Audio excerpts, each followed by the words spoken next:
Cafe Starbucks. It's good. It's all about the size of those cups as well. Yeah, it's a strong coffee. Yeah, totally. It's a double spooner. Yeah. Ladies and gentlemen, it gives me great pleasure to introduce to you. So I do that again. It gives me great pleasure to introduce to you the man like Baggsy, drift car champion. How are you? I'm very well, thank you. I've got a great coffee and, yeah, just pleasure to be here. Yeah, dude. I feel your pain. You was outside a little bit too longer than you wanted to be. It was freezing outside. It's not warm at all. It's cold. It's criminally cold, isn't it? But and we never really learned, do we? Like, you know, when you was a kid, you used to hang out on a park bench, drinking Malibu. Do you know what I mean? And never think about the cold. No, and now you're trying to get out of it as fast as possible. But all you want to do as a kid is get out there, yeah. Yeah, totally. I don't know where the thick skin disappeared to. Do you know what I mean? Where did you driven from? I came from, I was at home this morning, which is Brentwood in Essex. And then I was over in Greenford and we were doing a load of work there. And then after here, I'm going to pop back there and then shoot on back home again. That's like a proper round-the-round roller coaster. Yeah, it is a little bit. It's kind of like that every day. Weekend just gone, we were in Birmingham for 4 days at just a sort of an industry show. Right. It's called the Autosport Show at the NEC. And then next Wednesday I fly to China. So I'm competing again in another round of another round of a drift series, which is in China. It's based in China. So we're doing that national series, and then as soon as I'm home, I'm going to go and have a holiday with my girlfriend for a few days. You can't be having no holidays, hang on. We only get February every year to try and get away because it's the only sort of month of the year that I get a chance to go away. So yeah, that leads me into a holiday, and then straight after that, I'm back into it again, back into racing. Where are you going on holiday? I'm going to the Bahamas.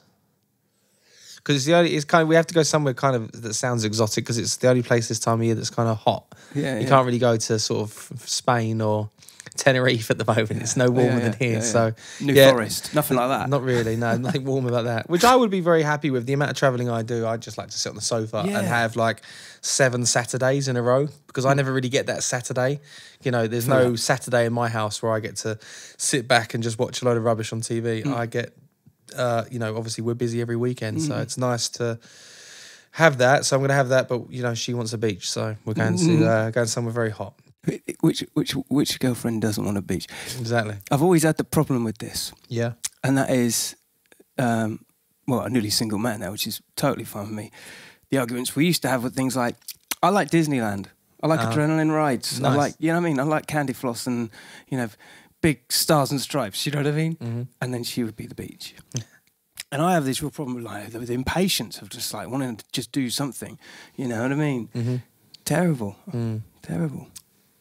What are you going to do, eh? Can't win them all. Where'd you put them? Exactly. I mean, when you take your time off at home and you're chilling, like how often do you switch over the adrenaline channel and you see you doing something extremely madness with a car? Yeah, I suppose, you know, there's something to do related with motorsport, you know, every day, and sometimes that's surrounded by drift. So yeah, I mean, I don't get a great opportunity to sit there and watch a lot of it. You know, we've done a bunch of things with Discovery and National Geographic and the BBC, which sometimes come around. But other than that, you know, if I'm at home and I get the opportunity to watch a bit of TV, it's normally the motorsport's kind of normally sometimes the last thing I'm trying to watch. You know, I'd rather try and watch something else, you know, take my mind off it a little bit. But I enjoy catching up with some of the other things my friends do. They've got, you know, World RX or F1 and different various motorsports that sometimes are cool to try and catch up with because obviously we can't watch all of it because we're normally racing ourselves the same weekend. So it's nice to kind of just see what else is going on in the world on that front. But yeah, normally, you know, right now at home, I'm trying to catch up on as much as Big Brother as possible because one of my buddies, Shane's in that, who's also mad for motorsport. So he's in there right now. So we're trying to, you know, root him on, you know, and give him some support. And then whatever she wants to watch, really. Well, Big Brother's quite up there with the kind of things. Your girlfriend's like to watch. She likes it. Yeah, I think it's popular right now. So it's hot right now. Yeah, it's the year of the woman. I think it's called. And it's good. It's good. Yeah, too right. So When we were together last time, last year, maybe a little bit before, there was a situation that I was put under pressure with, which was getting in a car with you and you doing what you're doing. And now, just for those of you that may not be too, I've not got no VT, so we're not going to run to nothing that he's done. You're just going to have to find out yourself. This guy here is like madness on the wheels. You know, he drifts. You know, Tesco's car park. Be warned, which I'm sure it has been in the past. But bad boy driving, man. Cheers, man. Dude, it was so much fun. Yeah, no, it's a good laugh. I always say it's like the most fun thing you can do with a car. I've done all different sorts of formulas of motorsport before I got to where I am now with drifting. And they were a lot of fun, but nothing that you can compare drifting to. It really is an adrenaline rush, of motorsport. It's action, it's exciting. You never really quite know what's going to happen next. And it's on the edge, and sometimes it goes past the edge a little bit, and that's what's fun about it. And as I said, it's the most fun thing you can do with a car, and it's like the PlayStation era of motorsport. It's like all the kids are playing online, and then the second they finish online, they want to go and watch the real thing, and then they aspire to do that in the future. So, and it's cool because it's still a sport that you can kind of, it's still accessible for young people to get involved with. Everybody can afford to buy a rear-wheel drive car if they're driving on the road, and then if they're driving on the road, chances are you can go along to practice days and kind of have a go at it yourself. And then if you feel like you want to and you're good enough, you can advance and go and do more and more things. Because I mean, you've won championships, you've won awards, you're amazing at the craft of it. Like, how did that all begin? Like, where did it start? For me, it started when I was about 6 or 7 years old. I started racing go-karts. Like, my dad was massively into karting, and that's all he did as a child. So the first opportunity my dad got to get me in a go-kart, he did. And, I started racing karting. And then from karting, I started doing a bit of motocross on 2 wheels. And then motocross went back to cars again. Didn't really enjoy circuit racing so much because it's very all about like half a second, tenths of a second. It's all, very, very stressful, to the wire, point accurate, perfect every lap. Same lap. And it kind of just sort of took the fun out of what I got into motorsport for. I got into karting because I loved it as a kid. Did motocross because that looked more exciting, a bit more dangerous as well. And then from there, I went back into cars, but it was quite boring circuit racing. So I figured that I saw this this drifting thing online, and it looked like a load of fun, just sliding the car around turns. So I just bought a car, went and had a go. Found I was not bad at it, and then entered into like a couple of regional competitions, did all right. Went into national competitions, won a championship, did quite good. Then we've been out in Europe, racing around in different European championships. Had some really good results out there as well. And then, it's just been like a roller coaster of different events and different championships and even different formulas of motorsport, getting to go and demonstrate what drifting is. The biggest one to date we've done is probably NASCAR. So last year we went to do three drift demos at NASCAR events. And to be at NASCAR is incredible, let alone be there for a purpose with a car to do a display. Because that's heralded as quite the spot, isn't it? Like, yeah. So NASCAR is like, the pinnacle of motorsport in America. And there is tens and tens of thousands of people there. And they get to, it was a great honour to showcase what drifting is to these fans that didn't really always know what drifting was, but just thought it was really exciting. And then, to really give them a little bit of education as to what this sport's about. Yeah. Because I think, when I think of drifting, You think of Tesco's car park? It crossed my mind, but more so like like the kind of Emirates countries, where I don't know. I have this like stereotype image of like deserts and like blinged out fucking cars just hammering it down those wide stretches, and then them kind of doing their thing with hanging out the window. You know what I mean? Yeah. We've all seen that online, and that's kind of it's kind of a version of of what we do, and it's probably a very, very dangerous one because I think it's actually on the public roads. But what we do is in controlled environments on race circuits with all sorts of other cars and vehicles that have entered the competitions, and a panel of judges to work it all out. So, ours is a little bit more structured than that, but at the same time, that is something that does definitely go on in the East. It kind of makes it a little bit more dangerous, isn't it? Kind of, you need that, Yeah. That is, totally. That is, we've all seen it online. It's fairly crazy. Yeah. I remember when I was in the car with you, right? My only assurance that I had was that Idris Elba had been in the car with you about a couple of months before. Yeah, and I was yeah. like, I'm with this, I can do it, you know. So I jumped in, and the first thing, as soon as we were off, you know, there was this kind of out-of-body moment where I was like, it felt like I was in a game. It was just a complete game. Sure. And then all of a sudden, the smell of the rubber, the sound of the hydraulics. I've got a video of it online, and it's like, I was like, what? You know, it's just mad. Yeah. Does that ever go away? Like that first feeling you have when you're in a fully fledged, fully paid car, and you just got to control that thing, and you smell that shit, and it's like, do you know what I mean? Yeah, you know, sometimes it's you know, I suppose every time I get in the car, it's like feeding that addiction I've got to motorsport, you know, and I don't really think that feeling ever really goes away. I don't really know anybody that's ever really given up motorsport or racing because they've wanted to. Like, it's always because there's another reason, or, you know, whatever the circumstances are. So for me, every time I get in the car, I'm very lucky. I feel very blessed that I get to do what I do, and the addiction is massively there, you know, and the will to want to win is also what drives me. And you know, yeah, having all those you know, noises and smells and Transformer noise. Yeah, it's just what keeps you, you know, addicted to what we do, because it's such an awesome ride once you're in that car. Yeah. It's like a coffee, and it's like making it is as much important as drinking it. It's like, it's the method. Do you know what I mean? It's the craftsmanship. That's the thing that it captures your imagination, isn't it? You know, or as you was a kid when you was younger, isn't it? You know? Yeah. It's just, for me, it's just always been there. You know, it's just always been about, you know,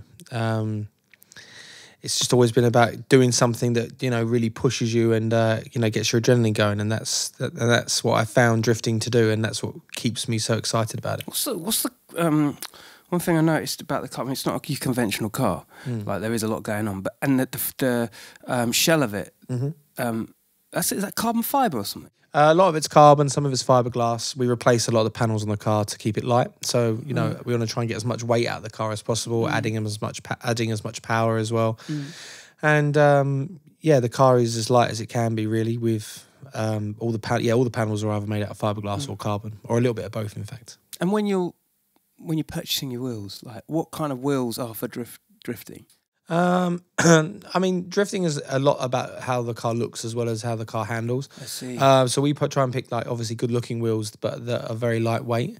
So we work with two manufacturers. On my competition cars, we work with a company called Lenzo, and then on my GTR drift car is a company called Rotorform. Right. And they're both really, really good-looking wheels, and you know, the Lenzos are extremely lightweight, which helps. Which, you know, if you're getting rid of weight, you know, you're not trying to pull something along that's really heavy, it'll go faster, you know. Well, So how much is a reduction of the weight compared to a normal car? Like, in the wheels or in the whole car? In the whole thing, yeah. So the average, I mean, I know with the car I drive now, the Nissan itself weighs about 1.6 tons, right? And it weighs about, with me in it, with a full tank of fuel, it's about a ton.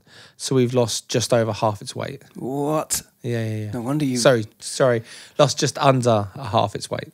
Gotcha. So yeah, it's still madness, isn't it? Yeah, it's crazy. Yeah. That's what I mean. Also, when you're, because there's like a technique to when you turning the wheel, you're making that jolt and that movement. Like, when we were in the car together, and I can only speak from experience here, you know, but there was another kiddie in the car behind us, and for a second there I was like, "Whoa, this is fucking Drive the movie," and then you start doing this choreographed kind of thing. Obviously, it went a bit wrong because you hit each other, and then it's all turned into a whole different thing.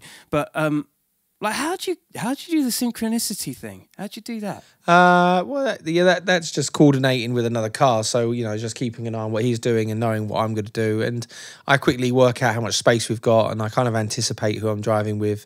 On a display, you've kind of got a heads up between the two of you to know roughly what we're going to do, you know, at one part of the circuit to another. You know, when you're putting on a show and you're not competing, it's a lot easier to do things like that, because obviously, you know, you're entertaining. Your job there is just to entertain the crowd. So yeah, a little bit of contact happened on that particular occasion. Loved it. Nothing too heavy, but Loved it. You know, that's just the nature of the beast of drifting. But yeah, no, we just coordinated some donuts at the top, and that was fairly easy to work out, because I knew that Luke, who was driving the other car, was That's going to it. go one way and I was going to go the other. And Yeah. then it was just a case of just figuring it out while we're in the car. Sometimes we've got walkie-talkies as well. We can talk to each other while we're doing stuff. So it's kind of like, synchronised. Oh yeah, because you hear each other. Yeah, exactly. So we can kind of figure it out. It's still rock star shit though, isn't it? It's proper rock star of the roads.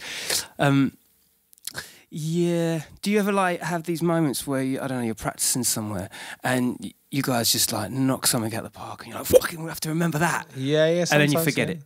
No, well, sometimes if we come up with something new, it's cool to, try and figure that out so we can do it in a show. Because, it's all about trying to keep shows fresh as well. So that if we are doing a display for somebody, they get to see some fresh material and stuff that we've done with the cars, and that's awesome for them to see. It's wicked. It's wicked, dude. I look fondly of it. What did you do with Idris? How did that work? Yeah, that was for. We've worked with Idris a couple of times now, doing different various TV shows. The last one was about him driving the car and challenges with him in the car. So he was doing a land speed record at Penzine Sands, which is in Wales, and we were doing a challenge as such, like a speed challenge, and he had to do over 185 miles an hour on sand. But to beat the challenge, you've got to do it one way down the beach and then the other way down the beach, and it has to be a measured mile. Okay. So you have to have an average speed of over 185 mile an hour for a mile. So you need enough run up before you start the mile and enough run up or enough finish to obviously stop before the before the end of the beach, really. So it was about training him for that and different techniques of when you get on the sand, because essentially you're driving on a road that kind of feels like it's moving underneath you, because essentially you're on a beach and it's sand. So it was just really going around with Idris, teaching him different disciplines and getting him in different cars and in different circumstances, so that if the car did have any problems when we got to the beach, that he'd be a little bit more comfortable in dealing with them. So that was fun. That was a great show. That was for Discovery, and then the one done before that was for BBC, and that was about him learning different formulas of motorsport and giving them a go. So we got him in a drift car, and I was teaching him to do it, and it was a lot of fun. He's a sound bloke, I like it. Yeah, he's a really good dude, actually. Yeah. And for a man as busy and as successful as he has, he's got a lot of time for people. Yeah, that's really cool. He's eye to eye, isn't he? He remembers your name. Stuff like that. Yeah. No, he's a really good dude. Busy people don't always do that. Well, life's busy and you meet a lot of people, and I appreciate that, there's a lot of names for those people to learn. So, I wouldn't take it too to heart if he didn't remember all the time. But no, it's really good. Exchange Merry Christmas every now and again, and Happy Birthday and stuff. Yeah, so, it is. Is he a fast learner? Yeah, really, actually, really good. He loves cars. He's a real petrol head, and I think if he wasn't acting, he'd definitely be doing something with cars. He DJs as well. Yeah, he loves music. Yeah, I've been to see him a couple of times in a couple of different nightclubs. Egg, I think he's in that one a lot. Cross, so, yeah. Mm-hmm. Yeah, I've got a lot of time for that. He's got a studio as well. My mate who used to run it. Green something, isn't it? Yeah. I have been there. I can't remember. I went to the opening of it, in fact. I can't remember the name of it. But yeah, it's... I have been. Can't remember the name of it. I think it's in Camden. Yes, I think you're right. Green Door. Yeah, I've never actually been there. Yeah, it's called the Green Door, I think, in Camden. Nice. Camden. Nice. I should know. I went to the opening of it. It's quite embarrassing. Yeah, but it doesn't always mean when you go to an opening. Yeah. I mean, you're going to remember where it is when you get out. Exactly. That's a sign of a good launch. Yeah. Correlating that with music on the same subject, like what kind of stuff do you listen to? That's a good question. I never really know how to answer this question. I never really know how to answer this question because I listen to so many different variations of music, and it's kind of, I know it's real hard for me sometimes to keep up with all different, knowing who's made what record and stuff. But massively into sort of, R&B and like Drake's album's really good. Eminem's new album's really good. Even some of the, some of the new songs from Ed Sheeran, obviously, are really cool. And it just depends what mood I'm in. Like if I'm in a real, like I'm going to go drive my car as hard and as fast as possible, it'll be, I'll be listening to something completely different to if I'm listening to just something chilling out at home, So it is mad how, like, when you're in like a situation like, like night crawling around like the city, the change of mood within the car, like don't know, man. There's some songs that really I get off on when driving around. Do you know what I mean? Obviously, you don't get that privilege when you're driving around, spinning all over the shop. What would be your tune of choice if you had one inside the drift car? A good question. It's almost like a Desert Island Disc question, isn't it? Yeah, I suppose so.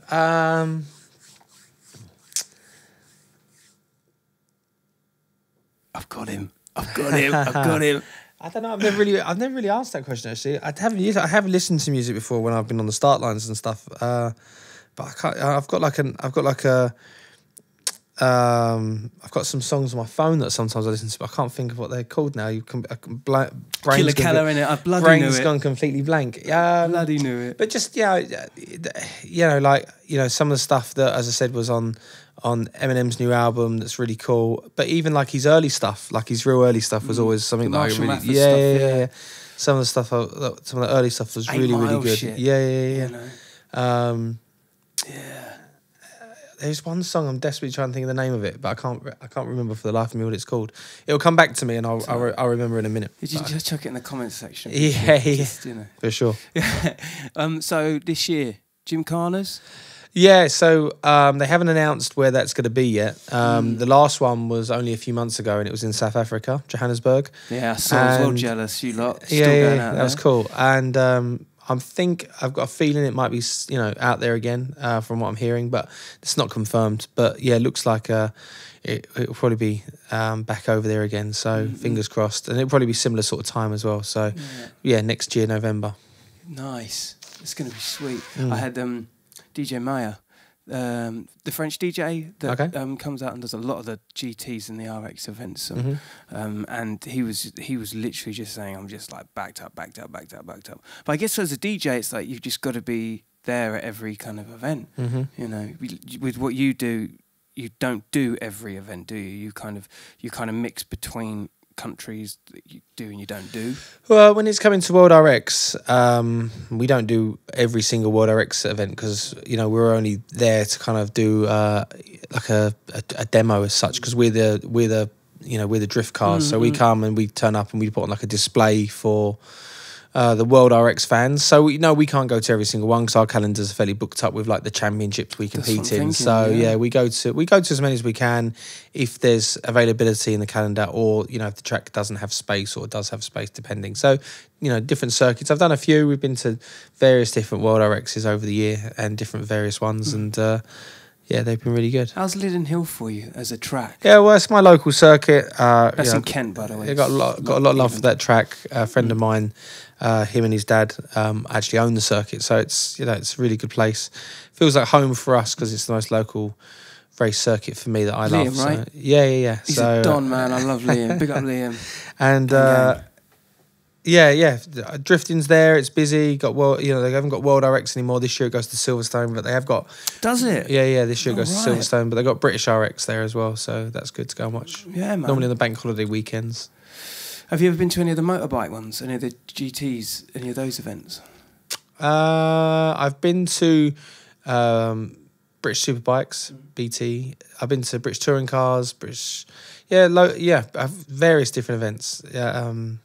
I try to go to as much as we can throughout the year, and sometimes we take the car along and do different various things. We haven't been to a British Superbikes round yet, but yeah, that's good. It's a lot of fun to go watch. Yeah. You have been to a few, yeah? Yeah, man. I like watching them from far away. It's like as soon as they bomb around, it's almost just like the heaviest sound effect of wall of lawnmowers that are just like coming straight at you. You know what I mean? It's like I was there DJing as well, so I was getting right into it, and all of a sudden, all I just heard was like this tone. Oh, really?